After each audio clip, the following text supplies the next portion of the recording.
ये है किन्नर कैलाश। महादेव के इस धाम में जाने की इंसान एक बार ही हिम्मत कर पाता है। तिब्बत स्थित मानसरोवर कैलाश के बाद किन्नर कैलाश को ही दूसरा बड़ा कैलाश पर्वत माना जाता है। सावन का महीना शुरू होते ही हिमाचल की खतरनाक कही जाने वाली किन्नर कैलाश यात्रा शुरू हो जाती है। इस यात्रा के बारे में कहा जाता है कि इस यात्रा को अपने जीवन काल में आम आदमी एक ही बार करने की हिम्मत जुटा पाता है। इस स्थान को भगवान शिव का शीतकालीन प्रवास स्थल माना जाता है। किन्नर कैलाश सदियों से हिंदू व बौद्ध धर्म के अनुयायियों के लिए आस्था का केंद्र है।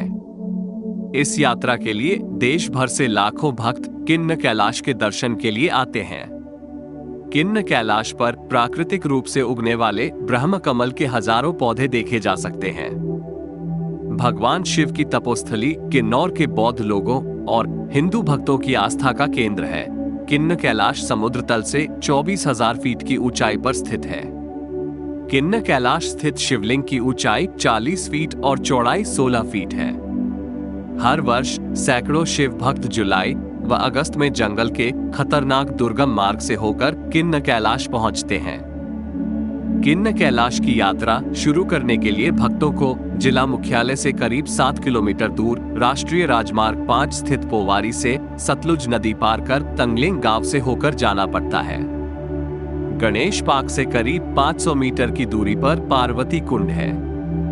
इस कुंड के बारे में मान्यता है कि इसमें श्रद्धा से सिक्का डाल दिया जाए तो मन की मुराद पूरी होती है। भक्त इस कुंड में पवित्र स्नान करने के बाद करीब 24 घंटे की कठिन राह पार कर किन्नर कैलाश स्थित शिवलिंग के दर्शन करने पहुंचते हैं। वापस आते समय भक्त अपने साथ ब्रह्म कमल और औषधीय फूल प्रसाद के रूप में लाते हैं। 1993 से पहले इस स्थान पर आम लोगों के आने जाने पर प्रतिबंध था। 1993 में इसे पर्यटकों के लिए खोल दिया गया, जो 24,000 फीट की ऊंचाई पर स्थित है। यहाँ 40 फीट ऊंचा शिवलिंग है। ये हिंदू और बौद्ध दोनों के लिए पूजनीय स्थल है। इस शिवलिंग के चारों ओर परिक्रमा करने की इच्छा लिए हुए भारी संख्या में श्रद्धालु यहाँ पर आते हैं। किन्नर कैलाश के बारे में अनेक मान्यताएं भी प्रचलित हैं। कुछ विद्वानों के विचार में महाभारत काल में इस कैलाश का नाम इंद्रकील पर्वत था, जहां भगवान शंकर और अर्जुन का युद्ध हुआ था और अर्जुन को पाशुपतास्त्र की प्राप्ति हुई थी। ये भी मान्यता है कि पांडवों ने अपने वनवास काल का अंतिम समय यहीं पर गुजारा था। किन्नर कैलाश को वाणासुर का कैलाश भी कहा जाता है, क्योंकि वाणासुर शोणितपुर नगरी का शासक था, जो कि इसी क्षेत्र में थी। कुछ विद्वानों का मत है कि किन्नर कैलाश के आगोश में ही भगवान कृष्ण के पोते अनिरुद्ध का विवाह उषा से हुआ था। शिवलिंग की एक चमत्कारी बात यह है कि दिन में कई बार यह रंग बदलता है। सूर्योदय से पूर्व सफेद, सूर्योदय होने पर पीला, मध्याह्न काल में ये लाल हो जाता है और फिर क्रमशः पीला सफेद होते हुए संध्या काल में काला हो जाता है। क्यों होता है ऐसा, इस रहस्य को अभी तक कोई नहीं समझ सका है। किन्नौर वासी इस शिवलिंग के रंग बदलने को किसी दैविक शक्ति का चमत्कार मानते हैं। कुछ बुद्धिजीवियों का मत है कि यह एक स्फटिकीय रचना है और सूर्य की किरणों के विभिन्न कोणों में पने के साथ ही ये चट्टान रंग बदलती नजर आती है। किन्नर कैलाश को हिमाचल का बद्रीनाथ भी कहा जाता है और इसे रॉक कैसल के नाम से भी जाना जाता है। इस शिवलिंग की परिक्रमा करना बड़े साहस और जोखिम का कार्य है। कई शिव भक्त जोखिम उठाते हुए स्वयं को रस्सियों से बांधकर ये परिक्रमा पूरी करते हैं। पूरे पर्वत का चक्कर लगाने में 1 सप्ताह से 10 दिन का समय लगता है। ऐसी मान्यता भी है कि किन्नर कैलाश की यात्रा से मनोकामनाएं तो पूरी होती ही हैं। यहाँ से 2 किलोमीटर दूर रैंगरिकटुगमा में एक बौद्ध मंदिर है। यहाँ लोग मृत आत्माओं की शांति के लिए दीप जलाते हैं। यह मंदिर बौद्ध व हिंदू धर्म का संगम भी है।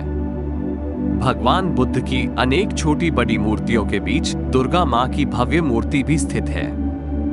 इस तीर्थ यात्रा पर जाने के लिए सबसे पहले सभी यात्रियों को Indo Tibet border police post पर यात्रा के लिए अपना पंजीकरण कराना होता है। उसके बाद लामबार के लिए प्रस्थान करना होता है। यह 9,678 फीट की ऊंचाई पर है, जो 10 किलोमीटर की दूरी पर स्थित है। यहां जाने के लिए खच्चरों का सहारा लिया जा सकता है।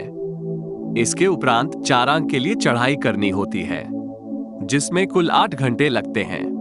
लामबार के बाद ज्यादा ऊंचाई के कारण पेड़ों की संख्या कम होती जाती है। चारांग गांव के शुरू होते ही सिंचाई और स्वास्थ्य विभाग का गेस्ट हाउस मिलता है, जिसके आसपास टेंटों में यात्री विश्राम करते हैं। इसके बाद 6 घंटे की चढ़ाई वाला ललांती के लिए चढ़ाई शुरू हो जाती है। चारांग से 2 किलोमीटर की ऊंचाई पर रंगरिक तुंगमा का मंदिर स्थित है। इसके बारे में यह कहा जाता है कि बिना इस मंदिर के दर्शन किए हुए परिक्रमा अधूरी रहती है। इसके बाद 14 घंटे की लंबी चढ़ाई की शुरुआत हो जाती है।